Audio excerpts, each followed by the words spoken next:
Cambiar un poco el tema y vamos a hablar de la monitorización del balance de oxígeno y del estado ácido-base del paciente, que es una cosa que vamos a hacer inmediatamente. Intubamos un paciente, sobre todo con mayor relevancia, ¿sí? Vamos a ver cómo está el estado ácido-base de ese paciente y qué tan bien está oxigenando. Pues los objetivos un poquito de la presentación es describir los determinantes de balance de oxígeno, reconocer los trastornos pues, de aporte de oxígeno, identificar los principios y las limitaciones de las técnicas para la monitorización del balance de oxígeno y explicar de manera general cómo analizar e interpretar el estado ácido-base en las gasometrías. Se trata de una mujer de 67 años, luego de una colecistectomía, hace aproximadamente 24 horas, la señora hace disnea y alteración del estado de alerta. Sus signos vitales: está taquicárdica, está con tendencia a la hipotensión, taquipneica y desaturada a aire ambiente. El examen abdominal, ustedes pues la palpan y todo lo demás, y a pesar de la cirugía aparenta ser normal. ¿Cuál es la monitorización que debe implementarse inmediatamente en este paciente? ¿Qué se le ocurriría a ustedes? Van a ver al paciente y está así. ¿Qué le ponemos al paciente en primera mano? Sí, oxígeno, pero desde el punto de vista de monitorización, además de su oxígeno, su pulso oxímetro, sus signos vitales, lo básico que todos sabemos, ¿no? Listo.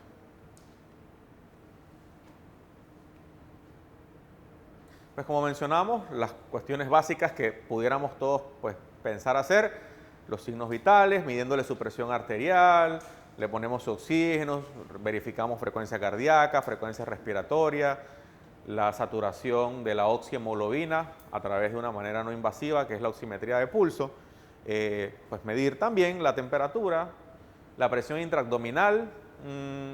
Probablemente en el contexto de este paciente con un abdomen totalmente normal, quizás no sea de gran apoyo y hay algunas dificultades técnicas que no están a disposición en todos los lugares pues, para hacer estas mediciones, pero tomando en consideración el contexto de este paciente que tiene un examen abdominal aparentemente normal y no está distendido ni está, ¿sabes?, atención en el abdomen, quizás eso no sea de mucha contribución, más quizás el resto de los parámetros que están acá. Así que pues esta paciente, pues nuevamente la misma pregunta: ¿cuál sería la monitorización que debíamos implementar inmediatamente y cuáles son los objetivos de esa monitorización? Pues la oxigenación tisular, pues digamos que son pocos los dispositivos en la actualidad que lo miden directamente. Hay algunos que se acercan bastante bien a medir la oxigenación tisular, sobre todo los dispositivos de oxigenación cerebral, que van directo a los parénquimas. Son cosas más avanzadas, pero de manera general no hay manera de monitorizar directamente pues, el oxígeno. ¿Por qué? ¿Y por qué es importante monitorizarlo? Porque dentro del balance de buena salud de nuestro paciente, de buena oxigenación, tiene que haber una equiparación entre a lo que el paciente le aportamos de oxígeno y lo que el paciente consume de oxígeno. Tiene que haber un balance en eso. Cualquiera de las dos cosas que genere un imbalance, ya sea que el paciente contiene en su sangre poco oxígeno, o dicho de otra manera, o el otro escenario, que el paciente tenga un aumento en la concentración, en el consumo, perdón, de oxígeno, va a llevar eventualmente a una disfunción celular. Esa célula no va a funcionar porque no tiene suficiente oxígeno, ya sea porque está consumiendo de más o porque simplemente no le está llegando la cantidad suficiente. Entonces tiene que haber un balance en ese binomio de consumo y aporte.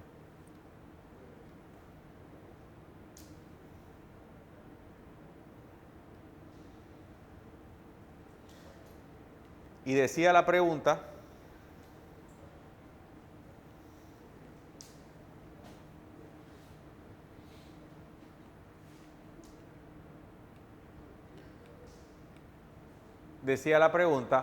¿cuál componente de este balance puede modificarse mediante intervenciones clínicas? ¿Ustedes qué creen? El aporte. Yo diría que cualquiera de los dos, simplemente que hay uno que puede modificarse mucho más rápidamente que el otro. Porque, a ver, pensemos, ¿qué puede hacer que un paciente consuma más oxígeno? Una sepsis, por ejemplo. La sepsis va a hacer que yo puedo modificar eso, pues quizás si bajo la reacción inflamatoria, le doy antibiótico, pero eso va a tomar su tiempo. Sin embargo, de otra manera, desde el punto de vista de terapias que de manera más inmediata puedan aportar, son las que, como ustedes mencionaron, las que generen una mejoría en el aporte de oxígeno. Y para eso, pues hay que determinar, o para eso hay que conocer o repasar en nuestras clases de fisiología, cuáles son los determinantes del aporte de oxígeno.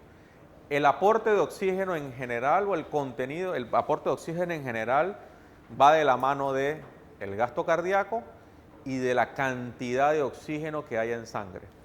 Recordando nuestras clases de fisiología, el oxígeno, a diferencia del CO2, tiene muchas maneras como se lleva o cómo se transporta. La más importante es a través de... ¿Cómo es la manera más importante como el oxígeno se transporta en la sangre? A través de la hemoglobina. 4 moléculas de oxígeno se transportan en cada molécula de hemoglobina, y la hemoglobina entonces es la manera más útil o más apropiada para el oxígeno para transportarse. Casi el 97% del oxígeno se transporta a través de esa vía. Otro porcentaje menor o menos relevante es el oxígeno disuelto en sangre. Y esto es importante, ¿por qué? Porque a veces nosotros tomamos una gasometría y solo con el PO2 decimos, ese oxígeno está como mal en el paciente, pero desde el punto de vista fisiológico quizás esto no es tan correcto, porque estamos viendo una pequeña porción de cómo el oxígeno se transporta en la sangre. Y la PaO2, que es lo que observamos en la gasometría, es la menor proporción cómo el oxígeno se transporta en el cuerpo, ¿sí? Que es en su vía o en su manera disuelta. La principal es a través de la hemoglobina. Y este es un esquema que muestra, digamos, desde el punto de vista de la circulación arterial y la circulación venosa, cómo la hemoglobina saturada en oxígeno, o dicho de otra manera, la oxihemoglobina, aporta, en este caso, pues, oxígeno a los tejidos que así lo necesitan, y cómo entonces el remanente que no es consumido por las células se transporta a través de la, digamos, se transporta a través de la hemoglobina, pero va su remanente en la sangre venosa. Y esta diferencia es lo que nos puede llevar a entender de manera somera o de manera general qué tanto está consumiendo nuestro cuerpo en relación a el oxígeno total. Es decir, si yo estoy viendo que el cuerpo le estoy llevando 97% de saturación de oxihemoglobina y en la sangre venosa tengo, por decirle, un 40% en un paciente versus un 60% en otro paciente, pareciera que el paciente número 1 está teniendo un mayor consumo de oxígeno. ¿Por qué? Porque la concentración de hemoglobina en la sangre venosa es menor. Entonces son como medidas generales de medición. Y una de las cosas importantes que tenemos que también recordar es esta gráfica que también la aprendíamos desde los primeros años de medicina, que es la curva de disociación de la hemoglobina, y que nos habla de la reserva que tiene el cuerpo en relación a tolerar, digamos, bajos aportes de oxígeno, y a pesar de eso mantener adecuado aporte de ese oxígeno a las células. Miren ustedes cómo se puede observar acá pacientes con una saturación de oxihemoglobina al 100%, pues obviamente ronda alrededor de dicho de otra manera, el 100% de la saturación de oxihemoglobina ronda alrededor del 100% de la presión parcial de O2. Y cómo no es hasta que la concentración de oxihemoglobina baja al 75% que es que entonces tenemos niveles importantemente disminuidos de PO2 hasta 40. Lo que quiere decir que el cuerpo el cuerpo tiene suficientes reservas de oxígeno para hacer frente a esos procesos de aumento de la demanda de oxígeno hasta un límite.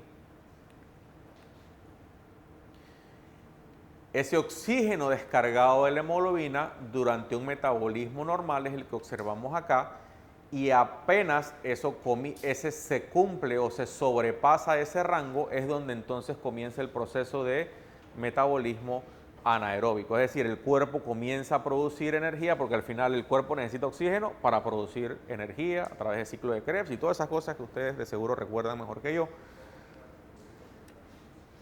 Y a partir de ese proceso es en donde comienza a incentivarse más la respiración anaeróbica y por ende la aparición del famoso lactato como un medidor de respiración anaeróbica.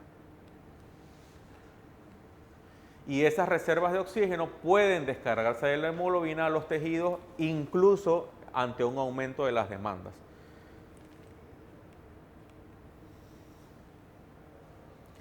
Entonces, entendiendo ya de los dos componentes del aporte de oxígeno, que uno es el gasto cardíaco y otro es el contenido de oxígeno en sangre, recordando que el contenido de oxígeno en sangre depende de la hemoglobina, de la concentración o la presión parcial de oxígeno en sangre, que esa es una fórmula que está en sus libros, cómo calcularlo, y de la saturación de oxígeno en sangre, que eso lo obtienen a través de, todos esos datos los obtienen a través de la gasometría.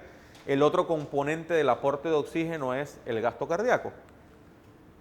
Y el gasto cardíaco someramente se calcula dependiendo de la frecuencia cardíaca por cada volumen eyectado del ventrículo izquierdo en un minuto.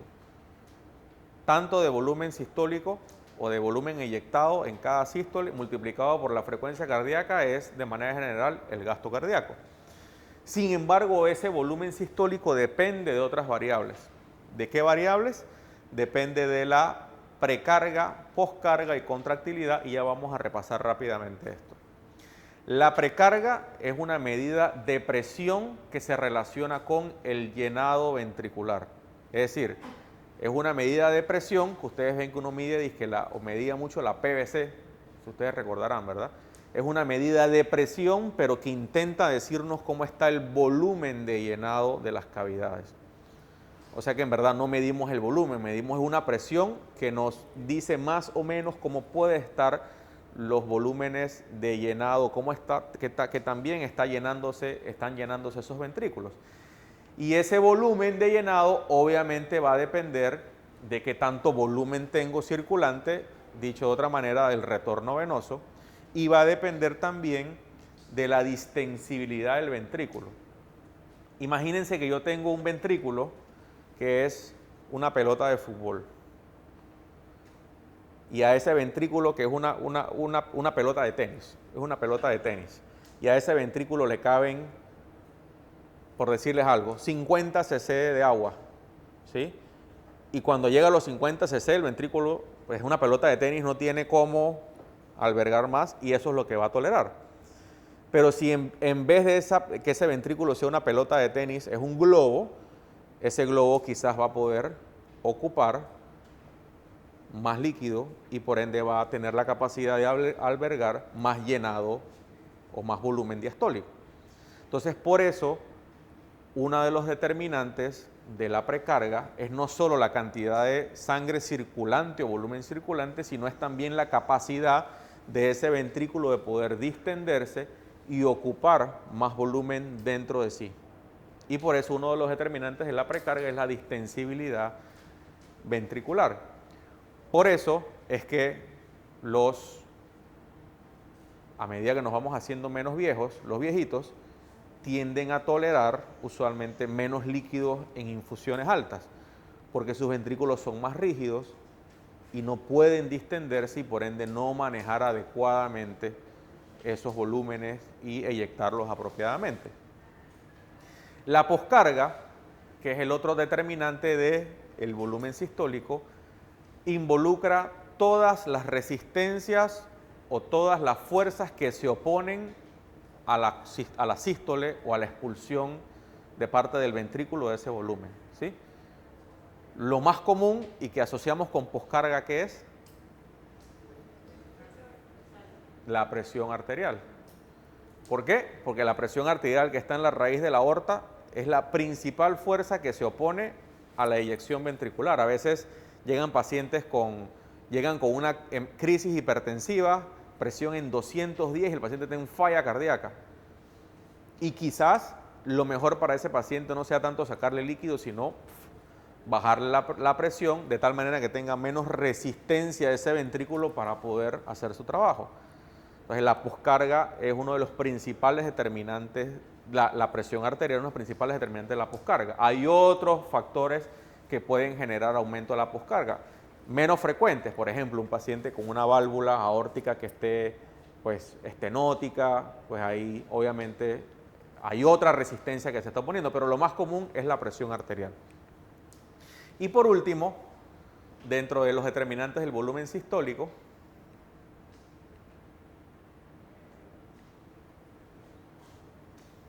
está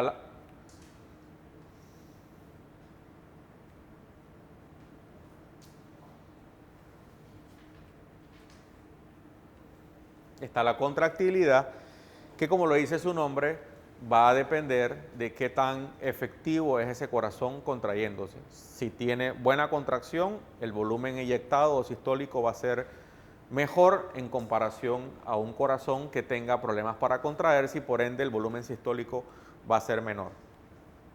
La importancia de la precarga en condiciones normales, cualquiera de nosotros con un corazón normal va a cumplir esta regla más o menos de esa manera, en donde si usted aumenta la cantidad de volumen que le llega a ese ventrículo, de la misma manera va a incentivar a una mejor contracción. Si ustedes recuerdan sus clases de fisiología, en la medida en que las fibras miocárdicas se estiren, la fuerza de contracción va a ser mayor al momento de contraerse. Si usted hace que se estiren mejor gracias al volumen, esa fuerza de contracción va a ser mejor. Y de aquí es donde nace la gráfica de Frank Starling, donde decía, a mejor precarga ventricular, hay mejor volumen sistólico. Usted distiende mejor ese ventrículo y ese ventrículo va a tener mejor mecánica de contracción y por ende mejor gasto cardíaco. Entonces, volviendo al caso y habiendo repasado los factores que condicionan el volumen sistólico, mujeres de 67 años, que ya hablamos, con los mismos signos vitales, 136 latidos, con tendencia a la hipotensión, taquipneica y desaturada. ¿Cómo la monitorizamos? Pues ya dijimos, le ponemos un pulsioxímetro, le medimos la frecuencia cardíaca, y aquí mencionan algunas de las cosas que podemos monitorizar: pulsioximetría, presión arterial media, frecuencia cardíaca. Si nos queremos referir específicamente a cuál es la mejor monitorización de su oxígeno, pues creo que está claramente establecido que la mejor manera es un método no invasivo como es la pulsioximetría. La gasometría venosa, a mí en lo personal me gusta muchísimo, sin embargo, para valorar el estado de oxigenación del paciente, pues claramente no es lo mejor. La gasometría venosa es buena, insinuándonos indirectamente cómo está la contracción miocárdica, cómo está el estado ácido-base, lo dice mejor incluso que la gasometría arterial, pero desde el punto de vista de oxigenación, pues la gasometría venosa claramente que no es una opción.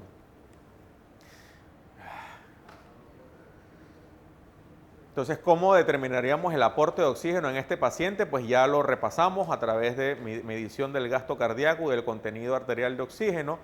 ¿Qué mide un oxímetro de pulso? Pues un oxímetro de pulso mide la saturación de manera no invasiva, la saturación de la oxihemoglobina, a diferencia de la saturación de oxígeno, que es la que mide la concentración de oxígeno disuelto a través de una gasometría. Principales diferencias. Dentro de las cosas importantes que cuando ustedes colocan un oxímetro de pulso, pues hay una onda pulsátil que nos dice de la adecuada resección de la frecuencia, digamos, del mismo, y que va de la mano con un apropiado funcionamiento del oxímetro de pulso. ¿Y qué factores pues, pueden afectar la precisión del oxímetro de pulso? Pues obviamente como es un método no invasivo y que va en el dedo, si el paciente está hipotenso, si el paciente está frío, pues la medición va a ser menos cercana a la realidad. ¿Y qué dispositivos pues, consideraríamos para manejar la presión arterial de este paciente? Un dispositivo no invasivo manual, un dispositivo no invasivo automatizado con canulación arterial. Creo que en el contexto de este paciente, que no tiene vasopresores y todo lo demás, pudiera ser suficiente una medición no invasiva de la presión arterial. Este mismo paciente hablamos que se le aplica un dispositivo automatizado de presión arterial y su pulsioxímetro. Sigue saturando inapropiadamente, sigue taquicárdico y sigue o con tendencia a mayor hipotensión. Con una hemoglobina, pues, no tan mala tampoco, ¿no? 11.5, una señora de 60 años, no es nada que nos asuste. El aporte de oxígeno es suficiente para mantener un balance de oxígeno adecuado. Pues esto se contesta sí o no, o se necesita más información.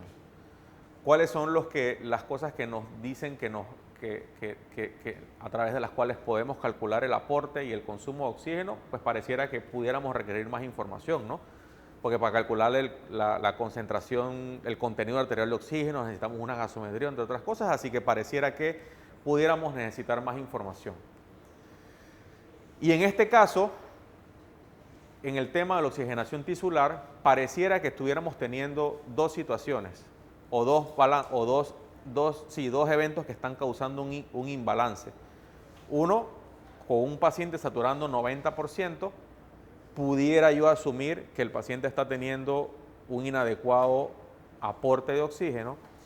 Y si por otra parte tengo una paciente que está taquicárdica, que está hipotensa, pareciera que tiene algún proceso inflamatorio, pudiera yo pensar que hay algo que adicionalmente está induciendo a un mayor consumo de oxígeno. O sea que pareciera que esta paciente está teniendo dos cosas desafortunadamente a la vez. Y una de las cosas que nos va a ayudar, ahora sí, en este paciente es la valoración de otros parámetros bioquímicos. Ya vimos que desde el punto de vista de concentración o de aparente aporte de oxígeno pareciera que hay un compromiso, a pesar de que no lo calculamos del todo bien porque no tenemos la gasometría. Pero hay otros parámetros que podemos obtener para saber qué tanta hipoperfusión tiene este paciente. Y una es la saturación de oxihemoglobina venosa y la concentración de lactato. Ya yo me adelanté un poquito hablando de la saturación de oxihemoglobina venosa, porque la saturación venosa central, que es la que obtenemos a través de un catéter venoso central, donde la punta del catéter está en la entrada de la aurícula derecha, es un bastante buen indicador de cómo está la función inotrópica del corazón, incluso cómo está el flujo a ese nivel de volumen. En algunas ocasiones la hipovolemia también puede indicarnos alteraciones a ese nivel. Y la concentración de lactato, como ya mencionábamos, que es un marcador de respiración anaeróbica, lo que quiere decir que nuestro paciente probablemente no está con las cantidades apropiadas de aporte de oxígeno y por ende le está echando mano a la respiración anaeróbica, es decir, produciendo energía a través de lactato.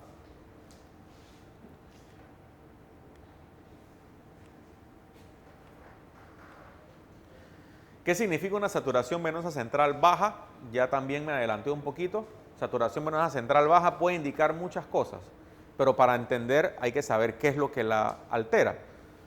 Ya les dije o les adelanté que un inotropismo disminuido, es decir, una contracción ventricular disminuida, va a hacer que la saturación venosa central esté disminuida. ¿Qué es disminuido?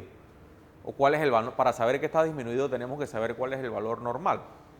El valor normal va entre 65 a 70%. ¿Sí?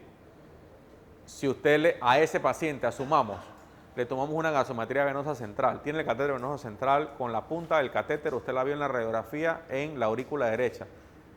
Le saca primero, limpia el lumen y luego le saca 5 cc en aproximadamente 3 a 5 minutos y usted toma la gasometría.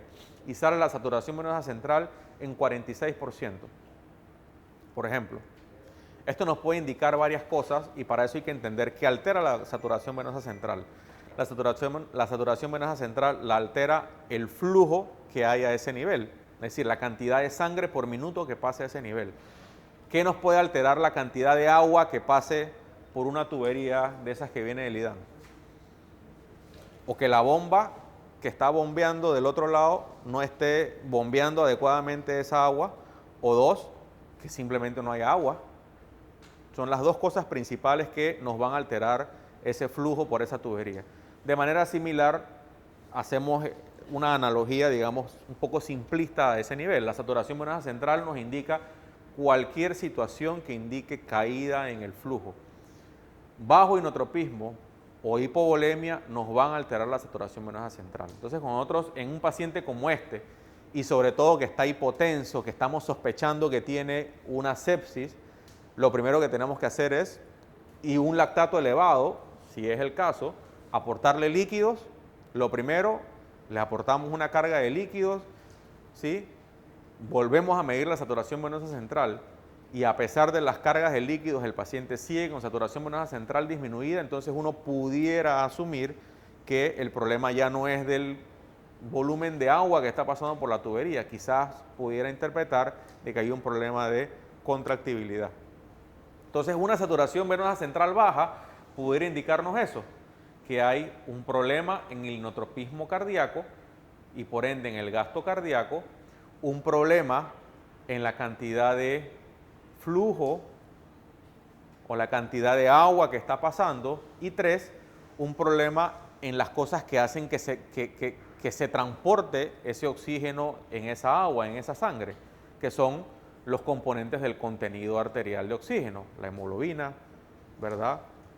La concentración de oxígeno en sangre. Todas esas cosas nos pueden indicar o pueden significar una saturación venosa central baja, como lo vimos aquí, una saturación baja o un gasto cardíaco disminuido o un volumen disminuido. Entonces hay que ver en este caso la hemoglobina, que en este paciente, ¿cuánto tenía la hemoglobina?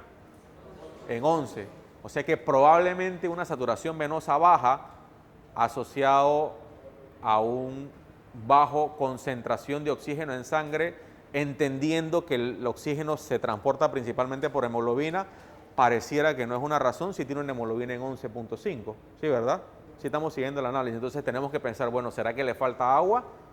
¿O será que le falta que esa señora de 60 años está séptica y ese corazón lo que está es golpeado? Puede ser. Entonces así es como vamos haciendo los análisis, ¿no? U otra cosa que puede pasar es que simplemente tenemos una concentración baja de oxígeno en la saturación venosa central porque el consumo está muy elevado. Ese cuadro séptico está haciendo que el paciente esté consumiendo demasiado oxígeno, pues y eso también está contribuyendo. O puede tenerlas todas. Los pacientes sépticos a veces pueden tenerlas todas y uno tiene que intervenir en todas esas potenciales situaciones. ¿Y qué significa una saturación venosa central normal?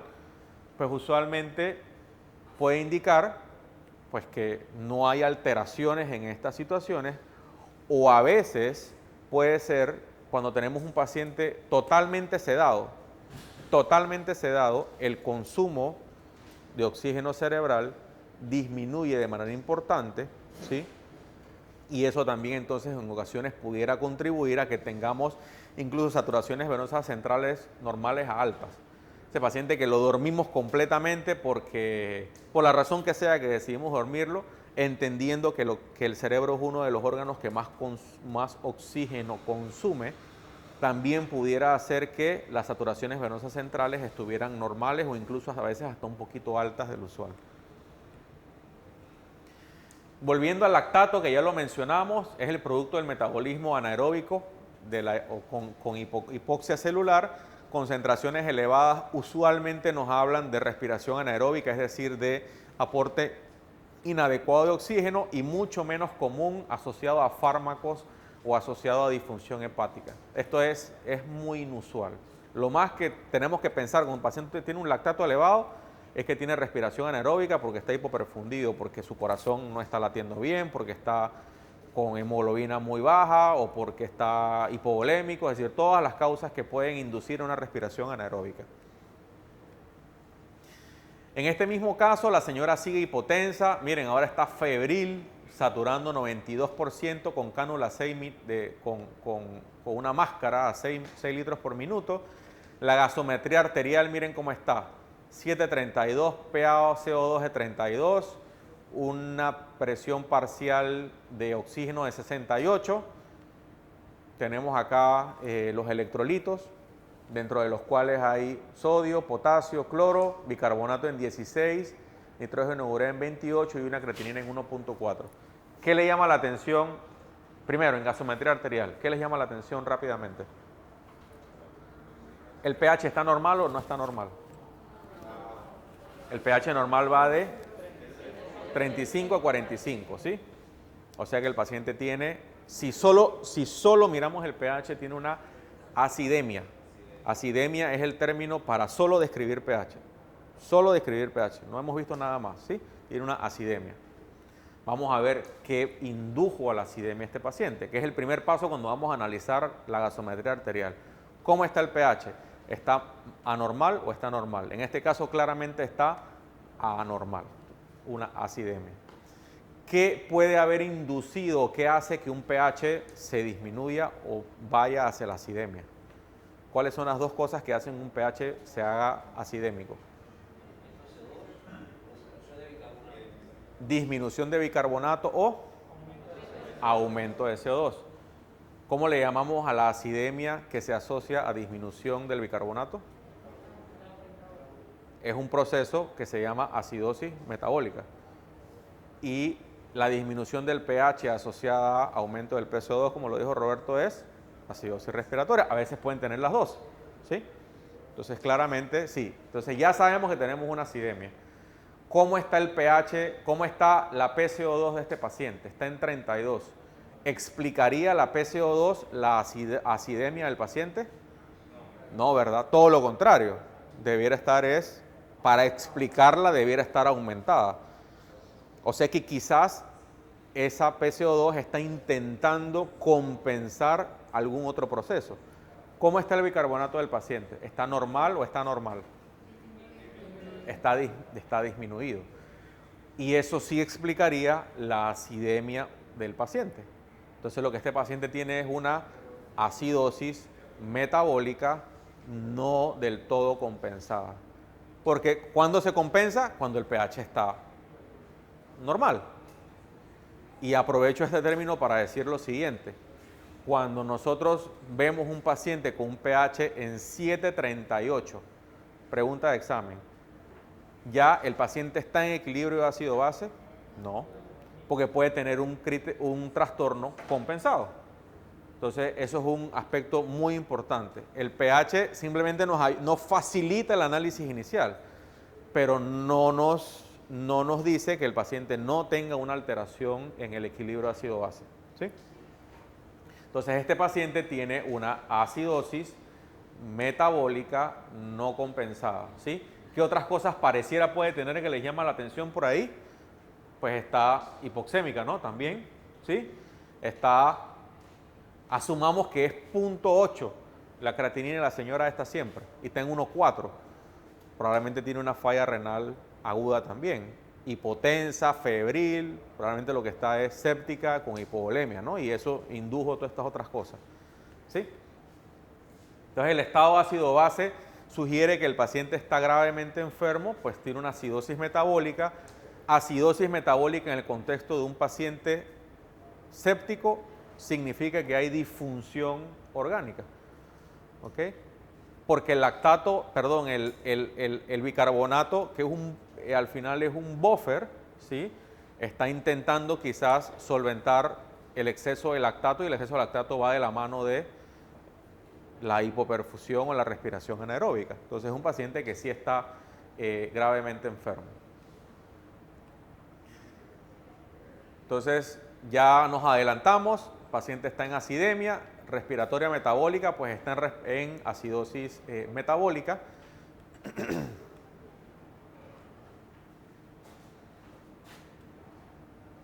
compensación respiratoria adecuada, hay unas fórmulas para hacerlo para todos los procesos.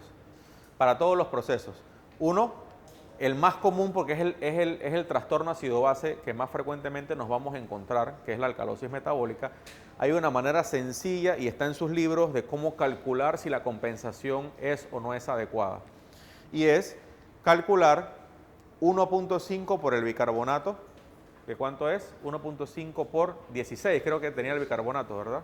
¿Cuánto da?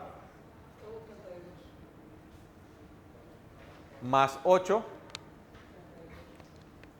32.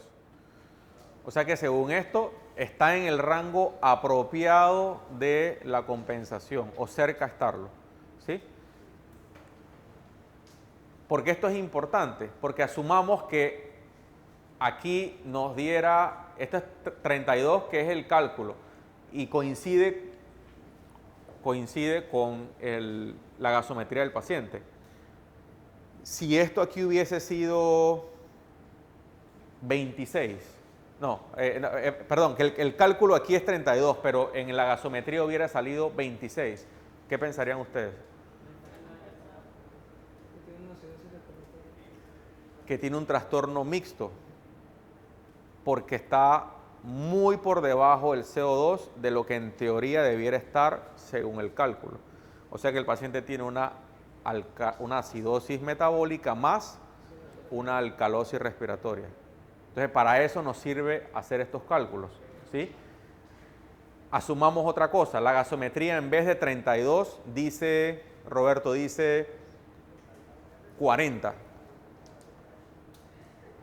40. En vez de 32, la gasometría dice 40. Quiere decir que el paciente tiene un trastorno mixto también. Tiene una acidosis mixta. Tiene una acidosis metabólica porque tiene el bicarbonato en 16. Y adicionalmente no llega el CO2 a estar donde debería estar, sino está incluso más alto de lo que debería estar. Entonces eso es un trastorno mixto, una acidosis mixta. Entonces, el hacer estos cálculos que están en su libro, todos los diferentes matemáticas, digamos, o los cálculos matemáticos para probar si la compensación es adecuada o no, nos ayudan a diferenciar rápidamente si el paciente tiene un trastorno único o tiene un trastorno mixto. En este caso del ejemplo, como coincide 32 el cálculo con 32 de la gasometría, tiene una acidosis metabólica única compensada, ¿sí? Vuelvo y utilizo el ejemplo, si hubiese tenido 20 de PCO2 en la gasometría, además de la acidosis metabólica, tiene una alcalosis respiratoria porque está bajando mucho más el CO2 de lo que debería. Y si utilizo el ejemplo, el último ejemplo, que en vez de 32 la gasometría tuviese, vamos a ponerlo peor, 45, ¿sí? Pues el paciente lo que tiene es un trastorno doble, entonces, que inducen a acidosis, no solo el bicarbonato, sino en este caso también el PCO2. Se fue acá, ¿ves?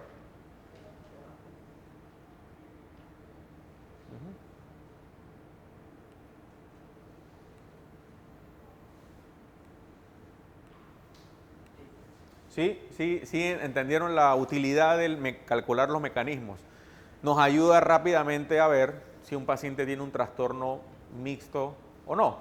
¿Por qué es importante, asumiendo que el paciente hubiese tenido una alcalosis respiratoria? Es decir, que el PCO2 en vez de 32, como decía la gasometría, estuviera en 20. Entonces uno se comienza a hacer las preguntas, ¿por qué un paciente tiene una alcalosis respiratoria? ¿Cuáles son las causas de la alcalosis respiratoria? ¿Tiene dolor? ¿Está nervioso? Son como las cosas más frecuentes que uno lo hace respirar más rápido. Entonces eso nos prende una vez las alarmas en saber que hay algo más que pudiéramos hacer por el paciente. Dicho de otra manera, si el paciente en vez de tener el PCO2 en 32, como dice la gasometría, está en 40, y yo haciendo los cálculos digo, eso no es la compensación que debe tener, el paciente tiene un trastorno mixto. ¿Será que el paciente está dormido y me está hipoventilando? Y yo, oye, voy a verificar bien, ¿será que el señor está como se me fue la mano, no sé, en algún analgésico y lo dormí.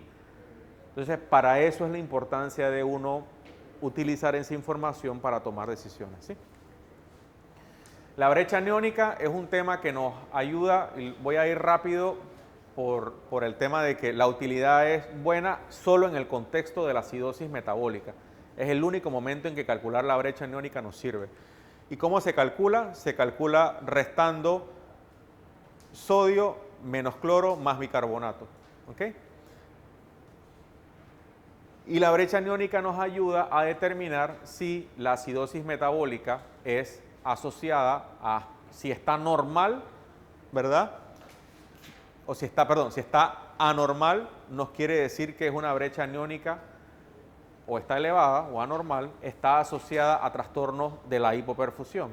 Si la brecha aniónica está totalmente normal, nos dice que el paciente tiene probablemente un trastorno en el cloro, lo que le llamamos una acidosis metabólica hiperclorémica, que eso se ve más que todo en los pacientes que están hospitalizados por largo tiempo, que le estamos dando grandes concentraciones de salina, que es lo más común. Eso sucede mucho en las salas de cirugía. A los cirujanos les gusta mucho ponerle mucha solución salina por largos periodos de tiempo y la solución salina altera el equilibrio ácido-base. Entonces, eso nos ayuda en ocasiones a diferenciar si la acidosis metabólica del paciente es por un trastorno de la hipoperfusión o es por una hipercloremia que no tiene nada que ver con que si el paciente le falta volumen o si está séptico ni nada por el estilo, y a veces nos altera la evaluación. Entonces el paciente se intuba por empeoramiento de la oxigenación, se le pone un catéter, presión venosa central de 10, saturación de 60%, concentración de lactato de 6. Rápidamente la saturación en 60% nos está diciendo que está disminuido todo lo que nos vino a la cabeza: inotropismo, volumen, aumento del consumo de oxígeno, falta de aporte. Todas esas causas pueden ser. Si le sumamos el lactato, probablemente lo que nos quiere decir es que hay una falta quizás en el volumen o puede ser en el inotropismo. La medición de la PVC puede indicar la necesidad de más líquidos intravenosos en 10. Es un valor, digamos, que puede llegar a confundir, ¿ok? Porque en 10, entendiendo que lo normal de la presión venosa central va entre 8 a 10, ¿sí? En 10 no nos deja claro o no es, digamos, un criterio que nos ayuda a saber toda la verdad del paciente. Entonces, si nosotros clínicamente consideramos con el resto de los parámetros que el paciente necesita líquidos, pues se le pone líquido. Cuando se está demostrado en la actualidad que la presión venosa central, y por eso ustedes cada vez nos escuchan menos hablando de la presión venosa central, nos ayuda a tomar decisiones, es cuando está muy baja.